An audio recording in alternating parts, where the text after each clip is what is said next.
Job was not to kill Saddam Hussein, and it damn sure wasn't for the United States to be an occupying power in an Arab land. The job was to end the aggression.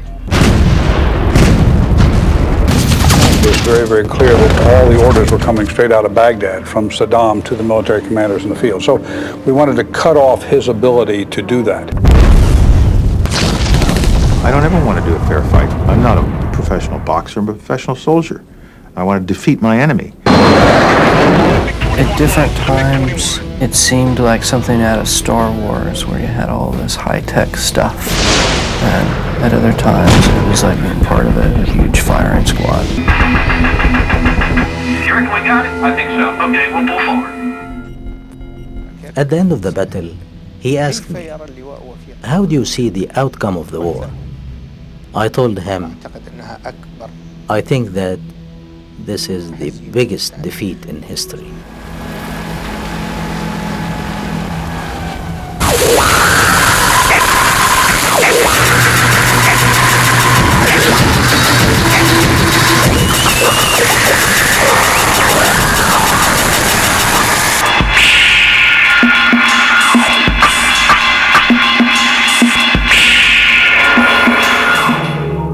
I feel like they must be everywhere. I see one. How many are there that I'm not seeing?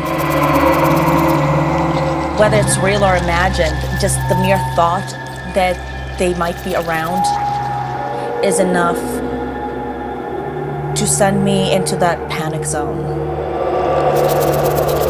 It's almost as if you are a prisoner of your house. And even within your house, as well screened as it might be, you're going to get insects coming in. And then what?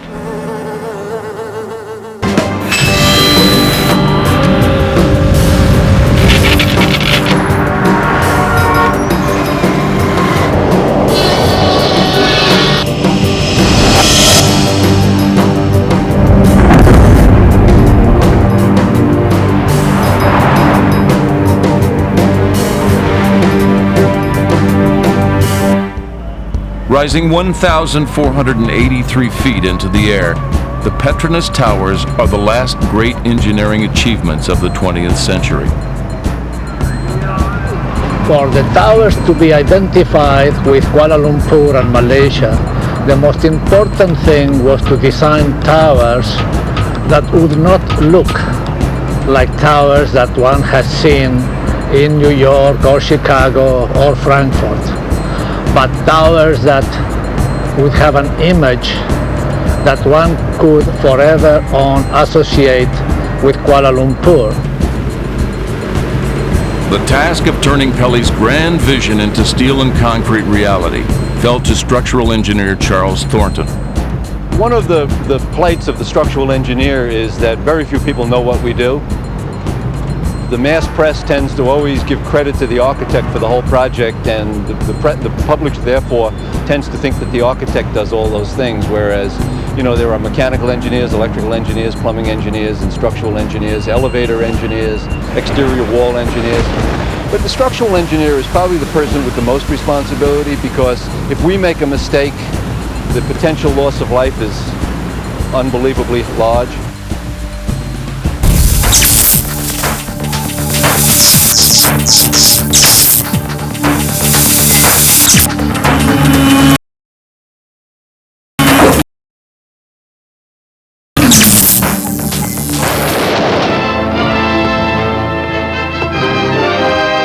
Hollywood keeps on perceiving these robots and projecting them as competent, capable machines that will take over your world when you're not looking. When in actual fact, it's very hard for a robot even to get its stooty butt off the ground.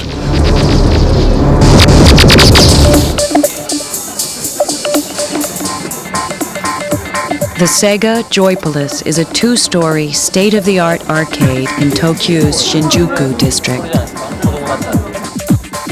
Using a combination of robotics and high-definition visuals, Sega has put hundreds of realistic simulated experiences under one noisy roof. For most of us, entertainment is the first place we will have up-close and personal encounters with new robotic systems. The technology that powers these machines is being built into the consumer electronics of tomorrow.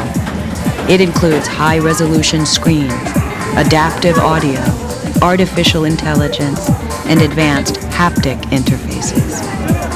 Haptics is the word roboticists use when they mean the sense of touch. These children can actually feel the pull of a virtual fish on the other end of their line. The key to Sega's success with these simulators is the way that real-life objects are integrated into an artificial world. Game players sit in genuine racing cars or hold onto real skis. But the rest of the experience is created by computers and robots. These machines sense your movements and respond to your actions. The synthesis of man and machine is nearly perfect.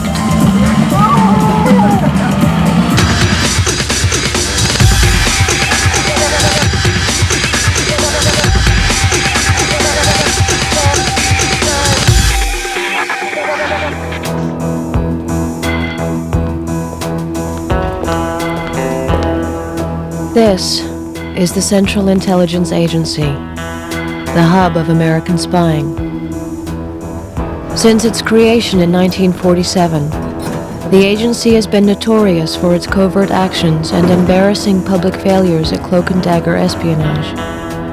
But the CIA's most successful spying ring has never been compromised.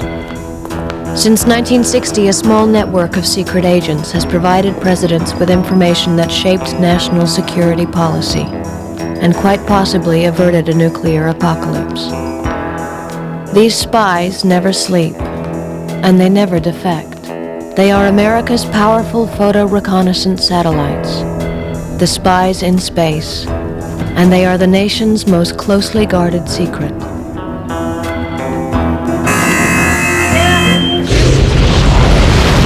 Explosives are the most dangerous substances known to man.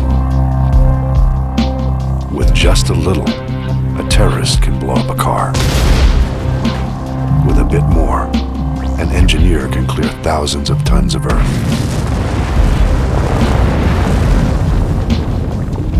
And with some plutonium and a great deal of skill, scientists can forge weapons of mass destruction. Well, as with most things, the more we look, the less we understand.